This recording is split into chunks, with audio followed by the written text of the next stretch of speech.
Olá, pessoal. Sejam bem-vindos a mais uma videoaula da disciplina Lógica de Programação do curso Redes de Computadores do Instituto Federal do Maranhão. Nessa videoaula eu vou mostrar para vocês o uso das estruturas de controle de fluxo, né? Nós temos aí as condicionais e temos estruturas de repetição. Então, os algoritmos desenvolvidos até o momento, eles constituem uma sequência de ações que sempre são executadas em sua totalidade, indiferente do valor de entrada de dados, certo? Só que para a resolução de determinados problemas ou para a execução de determinadas tarefas, é necessária a realização de um conjunto distinto de ações e este conjunto é definido com base na análise da entrada de dados. Então, por exemplo, imagine um algoritmo aí capaz de efetuar o cálculo do imposto de renda devido por um determinado contribuinte. Então, neste caso, nós poderemos estar diante de uma seguinte situação. Dependendo da quantidade de dependentes que esse contribuinte possui, né, e do valor também de sua renda e até outros fatores, esse cálculo ele pode ser feito de diversas formas, certo? Então, como é que a gente faz esse tratamento dentro de um sistema? É a partir do uso dessas estruturas que nós iremos aprender. Então, considere um problema que exija uma decisão. Tomemos como um exemplo uma divisão, onde haja necessidade de que o algoritmo verifique se o divisor é igual ou diferente de zero. Se for igual, é possível dividir. E como nós sabemos, se for diferente, é impossível dividir. Tá? A gente não consegue dividir um número onde fazer uma divisão por zero, né? Onde o zero é o divisor. Então, eu tenho aqui a sintaxe dessa estrutura, né, que é o se, então, e posso estar utilizando o se não, né? A depender da situação, certo? E aqui eu também tenho o fim se, que faz parte também desse conjunto de palavras-chave. Então, a sintaxe do se é dessa forma, né? Essas que estão em negrito são palavras-chave. Desconsidere aqui o então e o till, né, do então e do se não, que no caso lá na ferramenta a gente não coloca esse till, né, fica em tal e senal, né, mas não utilizem na ferramenta. Então aqui, ó, eu tenho o se e na frente do se, dentro dos parênteses, eu coloco uma expressão lógica e ou relacional, ou seja, aqui dentro eu vou fazer uso daqueles meus operadores lógicos e ou relacionais. Eu posso estar utilizando só lógicos, só relacionais e posso estar fazendo uma expressão aí utilizando tanto operadores lógicos como relacionais, certo? Então, é aqui dentro desses parênteses, logo na frente do se, que eu coloco a minha condição. E aí eu tenho um então na frente dessa condição, e aqui na segunda linha eu tenho a sequência de comandos. Essa sequência de comandos aqui, ela somente será executada se essa expressão lógica ou relacional que eu coloquei aqui dentro dos parênteses, se ela for verdadeira. Então, uma expressão lógica e ou relacional, ela sempre vai resultar em um valor ou verdadeiro ou falso, certo? Se ela for verdadeiro, ela executa essa sequência de comandos aqui.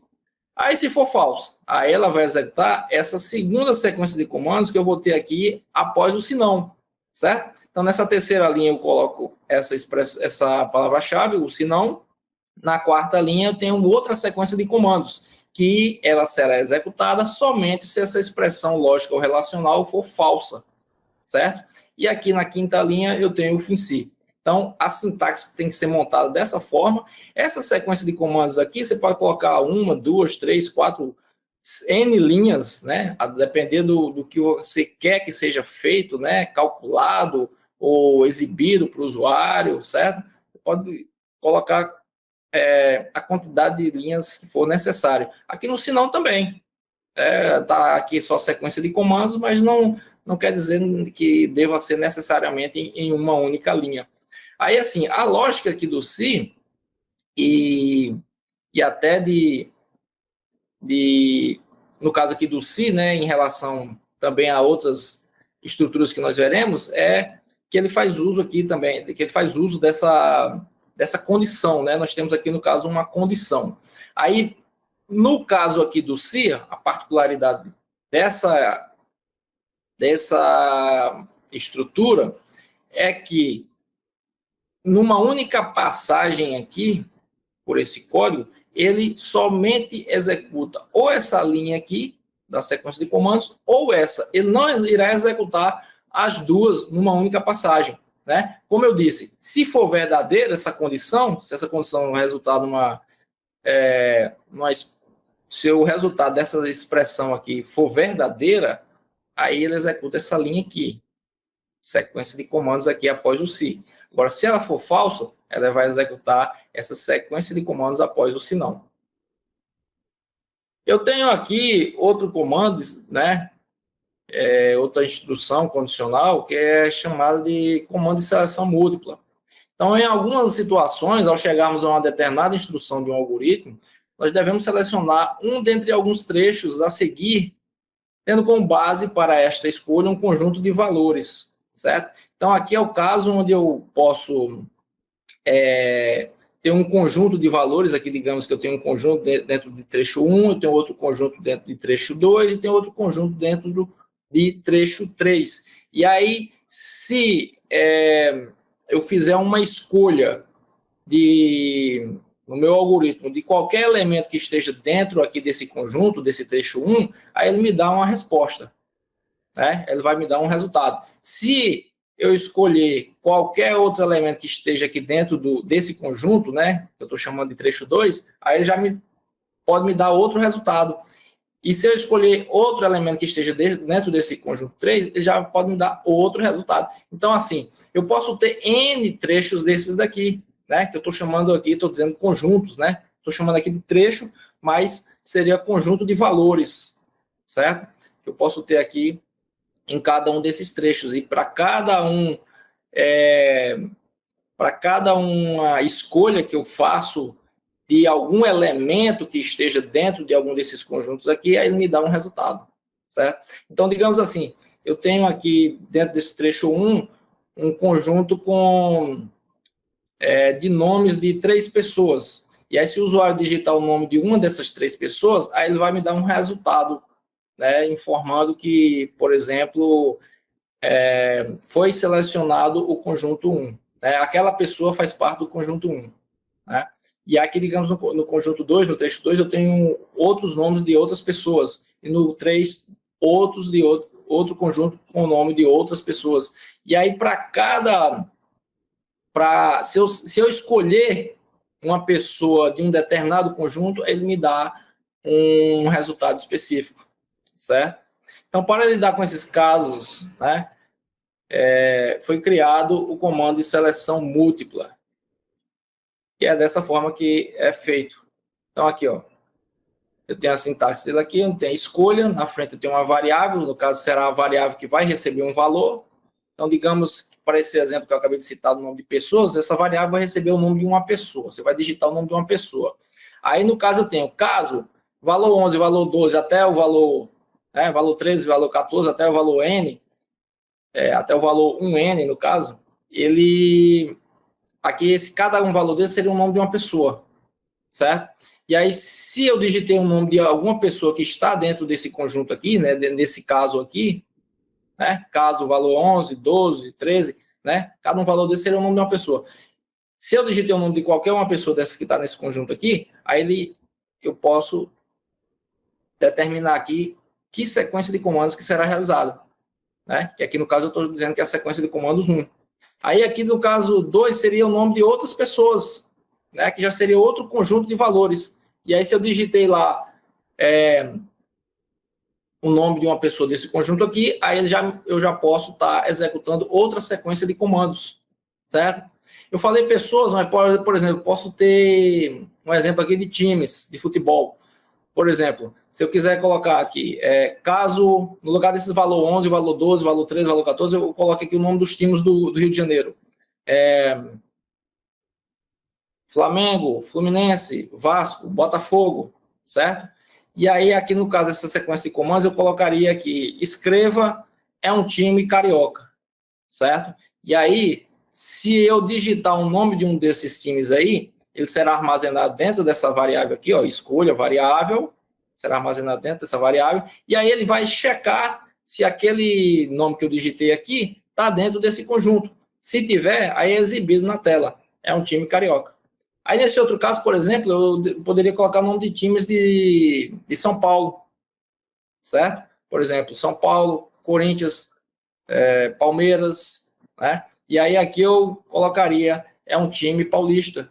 Então, se eu digitasse um nome de um time desses daqui, né, desse segundo conjunto, ele escreveria para o usuário, é um time paulista. Bom, esse é um exemplo, né?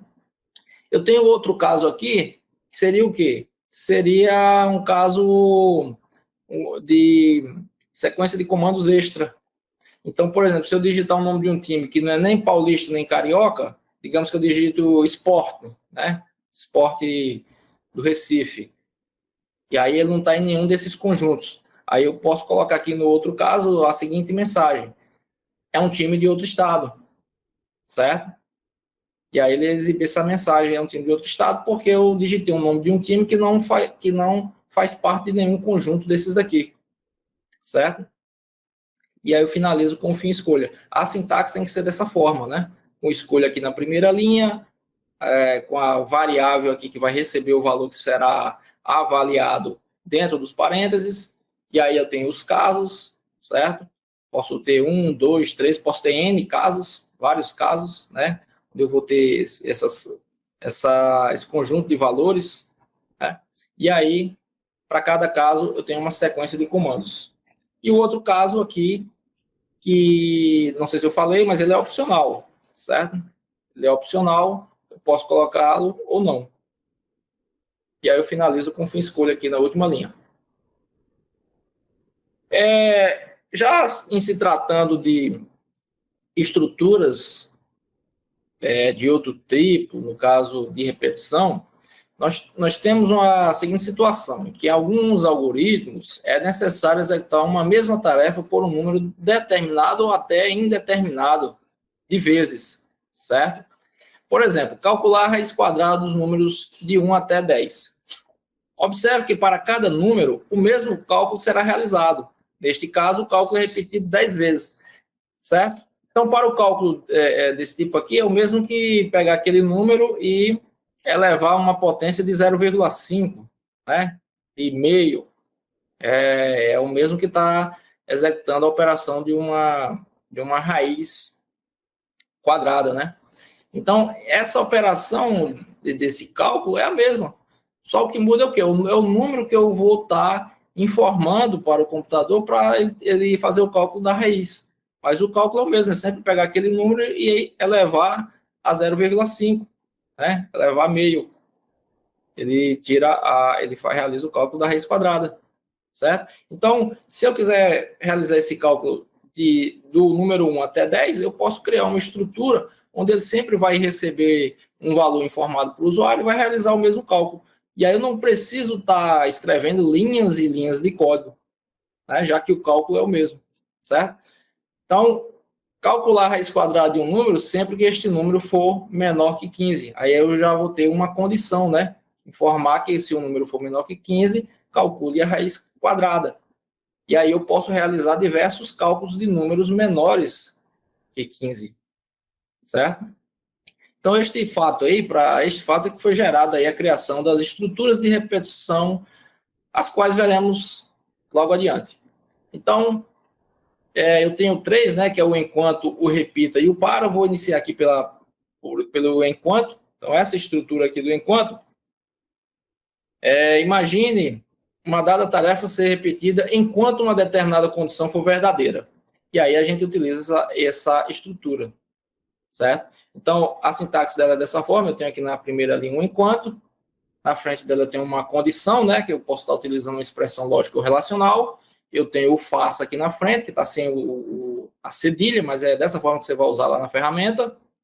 Aí na linha de baixo eu tenho uma sequência de comandos, eu coloquei aqui uma linha só, mas pode ser várias linhas, né, que eu quero que sejam executadas se essa expressão aqui for verdadeira. E aí no final eu finalizo aqui com fim enquanto.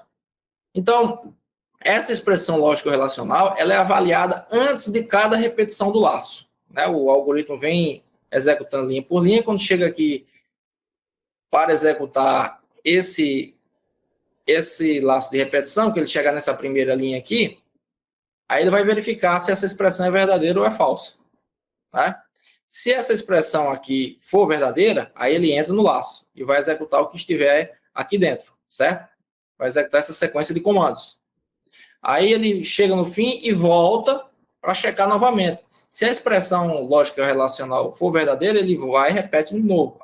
Até chegar um momento que ele vai verificar e, se por acaso for falsa, aí ele para de executar. Aí ele já não entra nesse laço de repetição, ele já não executa essa sequência de comandos. Daqui ele pula para o fim e segue a execução do algoritmo. Aqui eu tenho repita. Então, aqui no repita, essa sequência de comandos ela será executada sempre que o resultado da expressão lógico-relacional for falso. Então, observe que aqui já é diferente do enquanto. A condição já fica no fim. Então, uma particularidade dessa estrutura de repetição, que é o repita, né, é que essa sequência de comandos ela é executada pelo menos uma vez. Observe que aqui ó, o algoritmo vem executando lá de cima, né, linha por linha. E aí, quando chega aqui, ó, ele já entra executando, ó, porque minha condição está aqui embaixo. Então, ele vai executar, né, a característica dessa estrutura é que ele vai executar pelo menos uma vez, visto que a avaliação dessa expressão lógico-relacional, ela encontra-se no final da estrutura de repetição, certo? Então, é a única diferença lá para o enquanto. E aí, assim, ele vai repetir, né, sempre que o resultado disso daqui for falso, porque é até isso daqui ser verdadeiro. Quando for verdadeiro, aí ele para de executar. Aí ele segue a execução do algoritmo, sai do laço, né? Mas até enquanto ele for falso, aí ele volta e repete. Eu tenho aqui o para, que tem essa sintaxe aqui, ó. Primeira linha, para, né? Variável de valor inicial até valor limite, passo, incremento, faça. Na segunda linha, sequência de comandos, e na terceira linha, o fim para. Lembrando que sempre essas que estão em negrito são palavras reservadas, são palavras-chave, né? São palavras que, por exemplo, você não pode utilizar para declarar como identificador de uma variável. Então, aqui na variável, ela vai contar o número de repetições e deve ser necessariamente uma variável do tipo inteiro. Então, obrigatoriamente, você tem que, ao utilizar essa estrutura de repetição, obrigatoriamente você tem que declarar uma variável do tipo inteiro. Geralmente a gente declara a variável i, certo? I de índice, ok? Aí aqui eu tenho o valor inicial, ele especifica o valor de inicialização da variável contadora, geralmente a gente coloca 1, certo? O valor inicial. Aqui eu tenho o valor limite, especifica o valor máximo que a variável contadora pode alcançar. Então, se eu quero, por exemplo, que repita uma determinada sequência de comandos 5 vezes, aí eu venho aqui no valor limite e coloco 5. Sendo que eu coloquei 1 aqui, né? Ele vai contar o valor inicial 1 até o valor limite 5, né? 1, 2, 3, 4, 5 vai fazer 5 vezes. Se eu quiser 3, aí aqui no valor limite eu coloco 3. Sendo que aqui no valor inicial eu coloquei 1, né? Ele vai contar 1, 2 e 3, certo? Esse passo incremento aqui, pessoal, ele é opcional. Ele indica o valor do incremento que será acrescentado à variável contadora em cada repetição do laço. Então, se você não coloca passo incremento, se você vai colocar só o valor limite e depois coloca o faça, por exemplo, aí esse incremento é de 1 unidade. Ele sempre vai contar, iniciar de 1, aí ele executa a sequência de comandos, chega aqui no fim, ele volta, aí ele incrementa a variável com valor mais 1, aí de 1 ele passa para 2, aí ele executa essa sequência de comandos, chega aqui no fim, volta para o começo, incrementa a variável contadora, que era 2, aí ele incrementa mais 1 unidade, passa para 3 e assim por diante. Ele vai incrementando. E isso se você não utilizar aqui o passo incremento. Né? Como eu disse, ele é opcional. Se você quiser utilizar, aí você vai dizer quantas unidades você quer que incremente. Por exemplo, se você quiser que incremente de 2 em 2 unidades, aí você coloca passo 2, faça. Aí ele vai acrescentar 2 unidades a cada passagem aqui por esse código. Né? Do valor 1, ele vai pular para o valor 3, do valor 3 vai pular para o valor 5. Né? Então, assim, a depender do problema que você está solucionando, você pode utilizar esse artifício aqui, né? Esse código dessa forma aí, com passo incremento. Certo? Aqui na terceira linha, fim paro também, que é uma Uma palavra-chave faz parte da sintaxe. Então, quando o programa chega neste ponto aqui, a variável contador ela é incrementada e compara com o valor limite. E é comparada com o valor limite. Então, chegou no valor limite, foi igual ao valor... ele vai contando, né? Essa variável contadora vai incrementando valores, né? De 1 passa para 2, depois passa para 3, depois passa para 4, e sempre ele vai estar comparando com o valor limite. Quando ele chegar no momento que o valor da variável é igual ao valor limite, ele para de executar. É isso aí, pessoal. Para essa aula aqui, foi utilizado aí como referência o livro Lógica de Programação de Batista, que está disponível aí para vocês no ambiente virtual de aprendizagem, ok? Então, eu vou finalizando por aqui essa videoaula e até a próxima. Tchau, tchau.